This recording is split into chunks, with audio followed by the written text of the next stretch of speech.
Hello everyone, welcome back in our English class with a very important topic that is tense। ठीक है जी। तो last time हमने किए थे टेंस के बेसिक किए थे। बेसिक में हमने क्या किया था, जहाँ से हमने first person, second person, third person वो किए थे। उसके बाद हमने प्रेजेंट का मतलब किया था कि प्रेजेंट कौन सी वर्ब का मतलब होता है present tense, that is first form of verb. V1 का मतलब प्रेजेंट टेंस, V2 का मतलब past tense, V3 perfect tense और शैल और विल फ्यूचर बताते हैं। ठीक है जी। और V4 जो रह गई हमारी इंग फॉर्म, वो बताती है कॉन्टिन्यूटी को, प्रोग्रेसिवनेस को, तो वो आपका आएगा कॉन्टिन्यूअस टेंस। ठीक है जी। तो वही चीज़, वही रूल्स, वही सारी चीज़ें हम अपने माइंड में रखते हुए आज हम स्ट्रक्चर देखेंगे कि कैसे हम जो है वो आइडेंटिफिकेशन कर सकते हैं, हमें क्या चीज़ देखनी चाहिए सेंटेंस में जहाँ से हम पहचान सकें कि कोई सेंटेंस कौन से टेंस से बिलोंग करता है। Is that clear? तो ठीक है जी, करते हैं। अब सबसे पहले है जैसे प्रेजेंट इंडेफिनेट टेंस, जैसा कि आप देख रहे हैं। तो प्रेजेंट का मतलब बताया था V1, और इंडेफिनेट मतलब प्रेजेंट इंडेफिनेट को हम सिंपल प्रेजेंट भी कहते हैं। ठीक है जी। तो प्रेजेंट, सिंपल प्रेजेंट में हम क्या यूज़ करेंगे, वर्ब की फर्स्ट फॉर्म ही यूज़ करेंगे। तो V1, ठीक है जी, V1 प्लस इसमें हमारे पास हम S और ES भी यूज़ करते हैं, पर किसके साथ करते हैं, थर्ड पर्सन सिंगुलर के साथ हम करते हैं। जैसे ही, शी, इट के या कोई नाम होगा सिंगुलर, उसके साथ हम S और ES वर्ब की फर्स्ट फॉर्म के साथ यूज़ करेंगे। तो इस तरह से हमारा ये स्ट्रक्चर रहता है। अगर पूरा स्ट्रक्चर देखा जाए तो सब्जेक्ट प्लस V1 और S और ES रहेंगे प्लस ऑब्जेक्ट रहेगा। ठीक है जी। इसका इंटेरोगेटिव में या नेगेटिव में हमारे पास बन जाता है डू और डज का यूज़ करेंगे। अब देखिए, डू भी क्या होती है, वर्ब की फर्स्ट फॉर्म होती है। ठीक है जी। तो वर्ब की फर्स्ट फॉर्म का ही हम यूज़ करेंगे प्रेजेंट इंडेफिनेट में, और ही, शी, इट या नाम के साथ हम जहाँ पे S और ES कर रहे थे, फिर हम क्या करेंगे, डू और तब हम क्या करेंगे, डज करेंगे। मतलब डू फर्स्ट फॉर्म के साथ हम क्या लगाएंगे, S और ES लगाएंगे, और यहाँ पे फिर हमारे पास जो वर्ब की फॉर्म है वो बेस फॉर्म ही रहेगी विदाउट S और ES। ठीक है जी। तो ये स्ट्रक्चर रहेगा हमारा यहाँ पे। और मैक्सिमम हम जो प्रेजेंट इंडेफिनेट टेंस है, जो सिंपल प्रेजेंट है, उसका यूज़ करते हैं हम जहाँ पे हमें हैबिचुअल फैक्ट को बताना हो, यूनिवर्सल फैक्ट को बताना हो, उन चीज़ों में, उन सेंटेंसेस में हम प्रेजेंट इंडेफिनेट का यूज़ करते हैं जहाँ पे हमें हैबिचुअल या यूनिवर्सल फैक्ट होंगे। वहाँ पे हम क्या यूज़ करेंगे, हमेशा present indefinite tense. That mean कि हम वहाँ पे डू या डज का यूज़ करेंगे अगर इंटेरोगेटिव है या नेगेटिव है, या तो हम वर्ब की फर्स्ट फॉर्म, जहाँ पे भी हमें वर्ब की फर्स्ट फॉर्म दिखेंगे विदाउट एनी हेल्पिंग वर्ब, तो दैट मीन्स वो कौन सा है, प्रेजेंट इंडेफिनेट टेंस है। उसके बाद आया पास्ट इंडेफिनेट, मतलब सिंपल पास्ट। अब सिंपल पास्ट हम कहाँ पे यूज़ करेंगे, इसमें क्या स्ट्रक्चर रहेगा। तो पास्ट मैंने, जैसा कि पिछली वीडियो में हमने डिस्कस किया था कि पास्ट का मतलब होता है वर्ब की सेकंड फॉर्म।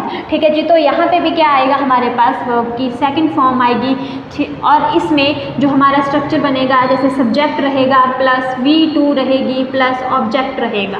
अगर हम इंटेरोगेटिव या नेगेटिव में देखेंगे तो V2 अब क्या आ जाएगा, इसमें हमारे पास यहाँ पे क्या किया हमने, डू किया, और डू की सेकंड फॉर्म क्या रहेगी हमारे पास, डिड।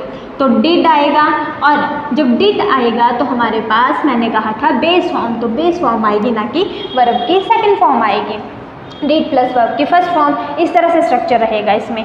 और यहाँ पे सबसे बड़ी बात, अब अगर हम रूल्स में देखें कि वर्ब की जो हमारा पास्ट टेंस है वो हम कहाँ पे और यूज़ कर सकते हैं, तो पास्ट इंडेफिनेट हम वहाँ पे यूज़ करते हैं जहाँ पे हमारे पास पास्ट टाइम दिया गया है, पास्ट टाइम का एक्सप्रेशन हमारे पास है। जैसे कि हमारे पास होता है लास्ट वीक, लास्ट मंथ या एगो करके, इस तरह से जहाँ पे है लास्ट में, मतलब इस तरह का एक्सप्रेशन अगर हमारे पास आता है तो हम हमेशा पास्ट इंडेफिनेट ही यूज़ करेंगे। उसके बाद है फ्यूचर, जैसा कि हमने पिछली वीडियो में किया था कि फ्यूचर का मतलब होता है शैल विल, तो शैल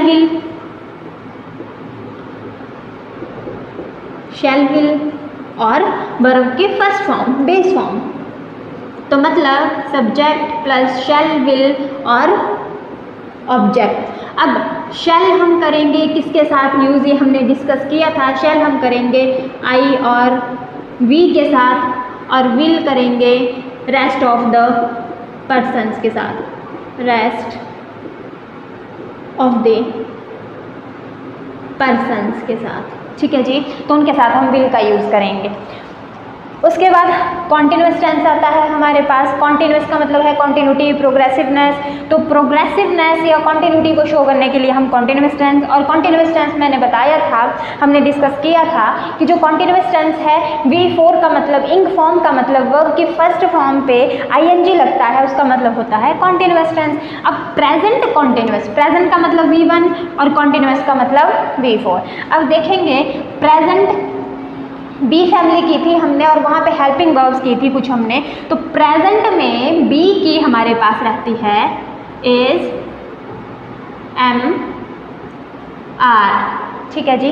प्रेजेंट कॉन्टिन्यूस, अब कॉन्टिन्यूस का मतलब है वर्ब की फर्स्ट फॉर्म प्लस ING, ठीक है जी। तो ये स्ट्रक्चर बनेगा कॉन्टिन्यूस का।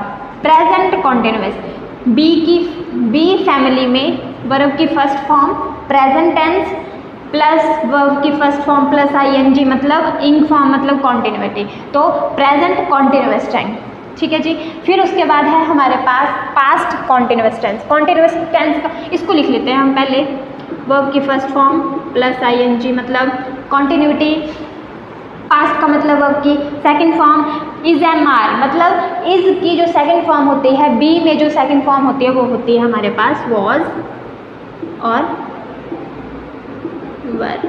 तो वॉज वर प्लस वर्ब की फर्स्ट फॉर्म प्लस ING, तो मतलब ये क्या है आपका पास्ट और ये है कॉन्टिन्यूटी, पास्ट कॉन्टिन्यूस टेंस, ठीक है जी। तो जहाँ पे भी आपको वॉज वर और इन फॉर्म दिखेगी मतलब पास्ट कॉन्टिन्यूस टेंस है।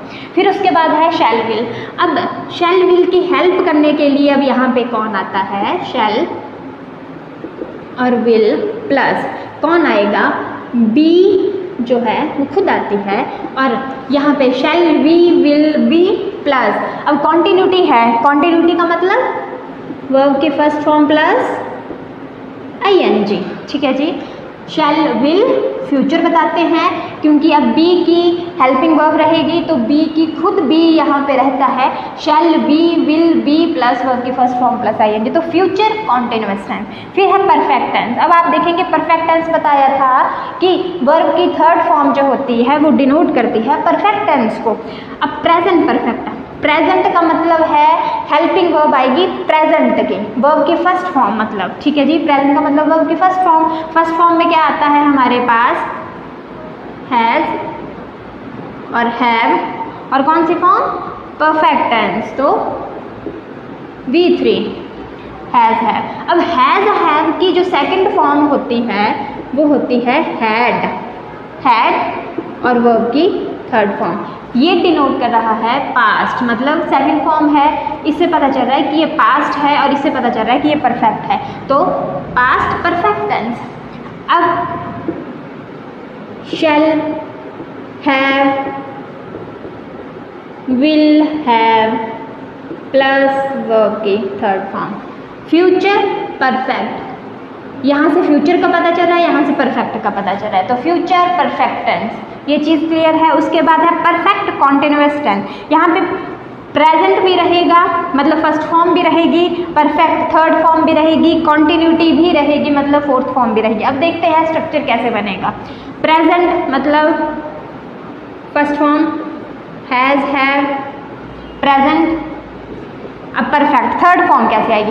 अब अगर आपके माइंड में अभी स्ट्रक्चर चल रहा है, बी फैमिली चल रही है, तो वहाँ पे हमने वर्ब की थर्ड फॉर्म की थी, बी की थर्ड फॉर्म की थी, क्या की थी, बीन की थी, तो बीन ये शो करती है परफेक्ट को, प्रेजेंट को शो कर रही है first form, third form show कर रही है परफेक्ट को, और कॉन्टिन्यूटी को एज यूजुअल क्या शो करता है, वर्ब की फर्स्ट फॉर्म प्लस ing। यहाँ पे हमारे पास टाइम वर्ड्स भी रहेंगे और यहाँ पे सिंस और फॉर का यूज़ रहेगा। ठीक है जी। फिर उसके बाद है अब हैज़ है। अब देखेंगे हम past perfect continuous tense. Past का मतलब सेकंड फॉर्म, तो पास्ट हैज़ और हैव की second form had. Perfect third form मतलब थर्ड फॉर्म बी की third form been. Past perfect और कॉन्टिन्यूअस का मतलब इंग फॉर्म, वर्ब की first form plus ing। Time रहेगा और क्या आएगा, सिंस और फॉर।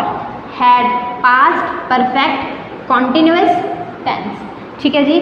फिर है शैल और विल, तो शैल will plus have plus been plus verb की first form plus ing plus since और फॉर। अब देखिए शैल विल फ्यूचर को शो कर रहे हैं, shall have will have. Been third form मतलब परफेक्ट को शो कर रहा है, वर्ब की first form plus ing continuity को शो कर रही है। ठीक है जी। ये इस तरह से स्ट्रक्चर रहेगा। अब इसमें ध्यान देने वाली बात है कि सिंस और फॉर, सिंस और फॉर, सिंस और फॉर किसके साथ यूज़ करना है। तो सिंस जो हम यूज़ करेंगे, सिंस का यूज़ रहेगा नेम के साथ और फॉर का यूज़ रहेगा लेंथ के साथ। बट किसकी, लेंथ ऑफ टाइम के साथ। जैसे सिंस, जैसे हमारे पास आते हैं days name, month name, years name, hours name. अगर इस तरह से रहेंगे तब आपने करना है सिंस का यूज़। अगर आती है लेंथ आती है उनकी, जैसे 2 आवर्स, 2 डेज, 4 मंथ्स, 5 ईयर्स, इस तरह से आएंगे, लेंथ आएगी तो आपने करना है फॉर का यूज़। तो इस तरह से हमारा टेंस चार्ट है, इस तरह से इसके यूजेस हैं। और जो मेन जो हमारे कॉम्पिटिटिव एग्जाम में आता है वो या तो सिंस और फॉर में से पूछ लिया जाता है, या तो यहाँ से पूछ लिया जाता है, मैक्सिमम जो पूछा जाता है, या तो वो कहाँ से पूछा जाता है, सेकंड पास्ट, सिंपल पास्ट से पूछा जाता है। इस तरह का एक्सप्रेशन होता है और उस चीज़ को हमने करेक्ट करना होता है, एरर फाइंड करनी होती है। ठीक है जी। तो इस तरह से ये हमारा बेसिक था इस चीज़ का, और टेंस का चार्ट का कंप्लीट चार्ट है।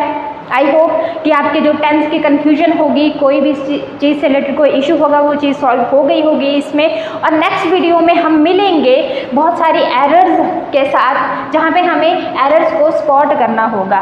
बट वो तभी हो पाएगा अगर हमने टेंस चार्ट अच्छे से क्लियर किया होगा, तभी हो पाएगा। एरर्स को हम स्पॉट तभी कर पाएंगे जब हमें टेंस चार्ट क्लियर होगा।